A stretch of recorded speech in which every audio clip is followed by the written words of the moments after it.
Okay, let's give this a try again. This is like our third try now. It's been tech issues today. But hey, it's Patrick Allman from StopDoingNothing.com.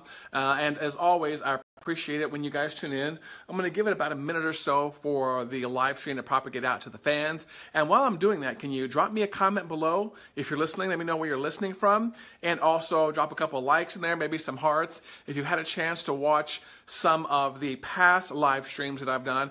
And I apologize today if there's some tech issues going on.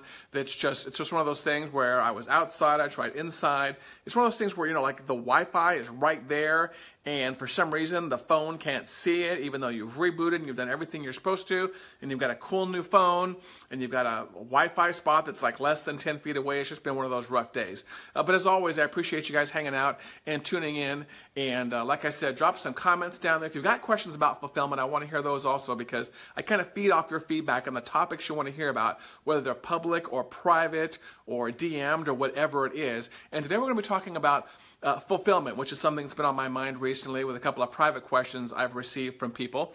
And so hopefully those of you that asked me those questions are online. And specifically, what does fulfillment mean to me? What should fulfillment mean to you? Is it possible to never even have fulfillment? Does fulfillment change over time? Is it something that we have as a human race? Is it something that's defined individually? We're going to talk about those topics here in a little bit. But as always, like I said, drop a comment below. Share this on your Facebook wall so we can so we can invite some other people in to watch. And first of all, I want to talk a little bit about, fulfillment as in terms of is it something that is a constant? Is it a constant thing in life? Do you find fulfillment one way, and also can you have fulfillment in different areas of your life? For me, I guess the topic recently that's been on my mind is can you have fulfillment one time and it never changes? And I really don't think that's a true statement. I and people that I've known over the years have been in a state where, we find something that's fulfilling for life, whether it be a personal relationship, whether it be a business relationship, whether it be the kind of work that you're doing. And after a while, once we've hit a peak or once we've hit a saturation point, we find that, maybe that's not as fulfilling and maybe it's time for something else. I'm not referencing any particular events in particular. I'm just saying that the work that you do at one point in time, let's go on the work side. The work that you do at one point in time is fulfilling, and it's fulfilling for a period of life. If you're anyone over the age of 20, let's say, you'll know that you kind of go through phases in life where you are interested in different things and different people and different kinds of work in different areas of the world. And you can call it a phase. Your parents called it a phase when you were a kid of things you were interested in. As an adult, it's just transitions and, to me, maturity over time as to the things that you're interested in. And so I think it's completely possible and completely plausible that in your 20s you're interested in a certain kind of work, and in your 30s you're interested in a different kind of work, and same with your 40s and same with your 50s. It's completely plausible. And I also think it's completely possible that that sometimes people can take a while to find that maybe it's not something that ever you really reach. Do you ever feel the kind of way where maybe you feel like it's like you're lost, like you haven't found the thing that makes you tick? I'm on Reddit a lot, Reddit.com a lot, and oftentimes I hear people out there say they've never found their passion in life. They've never found, what fulfills them, what drives them. They don't have a reason to get out of bed in the morning. And so I think sometimes it can be hard to find, what's fulfilling. And maybe it's a lot of things that are fulfilling. And I just kind of throw that out there against the wall. Maybe it's one of those things where you have lots of interests and you never really find that, that one thing that clicks and jazzes you and gets you up in the morning. So to me, fulfillment, I guess, is one of those things that it's never a stopping point in anything. It's one of those things where it comes in phases, and you find things that are fulfilling, but you're constantly on the search to find something that maybe fills you up more, maybe makes you feel like more of a human being. And to me, I'm going to talk about this from my point of view. I'm always kind of striving for ways that I can serve and teach people more. And the more I can do that in a 24-hour period, the more I feel fulfilled with my quote-unquote life's purpose. I love to teach, whether it's personal development things, or whether it's business things, or whether it's teaching kids to stand in line at school, or whether it's teaching someone how to do better marketing to make more money. If I can constantly be teaching, then I have a fulfilled soul, or a filled up soul. I guess you can use either term there. And so if I'm ever not in that sweet spot, if I'm never not in my happy place, as I've heard it said before, then I'm stressing out, I'm fretting, I'm tossing and turning. It actually affects me being able to sleep at night. And, you know, I know that that can kind of happen to other people also. I've heard people say that. And I've also heard it happen with people that are in even like a certain field, like, let's say, I know a lot of people in the personal development field, and they're kind of all over the place. They don't know, they know that they can help people, they just don't know what aspect of life. So sometimes you kind of know the general area in life to where you want to be, but you don't know, like, is it going to be personal finance? Is it going to be interpersonal relationships? Things like that.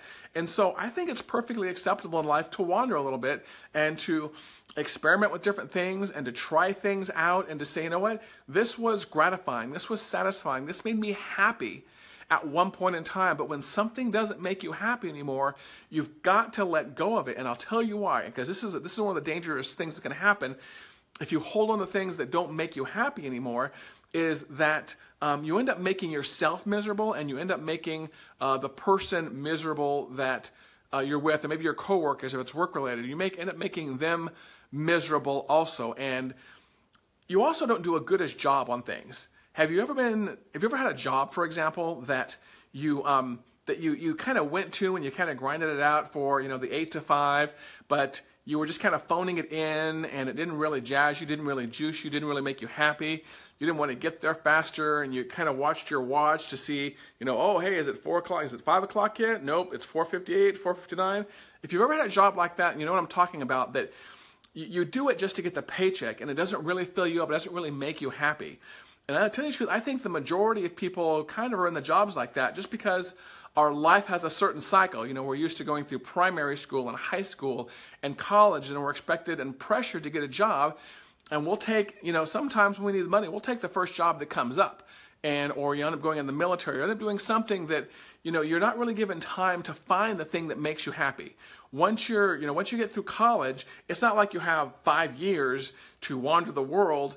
Some people do, but it's not like society allows you to have time to figure out who you are and what you want to do with life.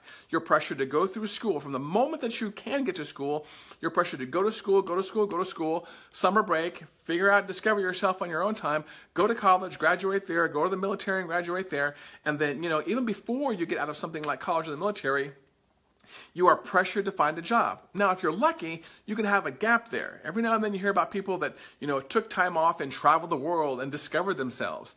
That's a very rare case. I think that should be a standard part of life. You should get a 2-year period of free time where you're free of everything. You're, you know, because someone paid for it. But you're allowed to discover yourself and what makes you happy, and you're allowed to have all these completely random different experiences rather than getting out of school and being forced into just the regular cycle of life where you work, promote, work, you know, retire, travel, and then die. I mean, by default, we kind of have a cycle to life, and that cycle does not allow time for self-discovery. We're usually too busy for it, and most people don't take the time to do it. So my whole point in all this is, number one, that fulfillment will change over time. And if you're the kind of person that feels lost and that you're not doing something that completely fills you up, first of all, know that's completely normal. And second of all, be willing to kind of step outside of your comfort zone and try some different things to find something that might be fulfilling. And also, don't settle. That's something that really kind of pisses me off. Try not to settle for something if it's really not making you happy. It's going to be hard. It's going to be painful. It's going to involve probably some financial sacrifice and some personal sacrifice. But for the love of God, do not stick to something that does not make you happy. It'll kill your soul. And sometimes you can look at people and you can look at their face and you can see that they may be alive on the outside, but their soul is dead on the inside. And you all recognize that look of the person who just kind of, you know, meandering their way through life and just not really going any place. So it's okay to wander. You know, you don't have to have it all figured out. And sometimes you're never going to figure it out. Maybe on your deathbed, you're still trying to figure out what you want to do. And all of a sudden, a heart attack hits you or a literal truck hits you. You know what? That's okay also. At least you try. But don't be afraid to experiment and don't settle. As always, if this message was useful, do me a favor. First of all, drop some hearts and some thumbs up. But also, I want you to take a look at something. On the Stop Doing Nothing page, you're going to notice I put a link there to a group. We have a fresh, brand new Stop Doing Nothing group because I think you guys deserve the chance to talk amongst each other and share some topics in a private, safe, comfortable environment. And on a Facebook page, which we've had for years, basically it's me doing all the talking and you guys doing all the listening. Screw that. Guess what? We have a group now. Join the group. I'll review you and approve you, and I want you to invite some friends. And in that group is going to be some place where we explore some of these topics more deeply. I'm going to be offering some ways for you guys to kind of accelerate this learning process.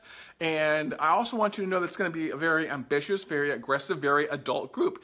You have to put on your big boy panties, or big girl panties, I guess it is, your big boy underwear, and be willing to listen to some cold, hard truths. So again, I think I named the group Stop Doing Nothing - Living Large. But again, on the Facebook page, you can find the link to it. Join that group. I will personally review every single person, approve it. Right now, I think that group has all of about 3 people. We need to get that group up to 3,000 people. Then up to 30,000 people, but I can only do that if you click and join right now.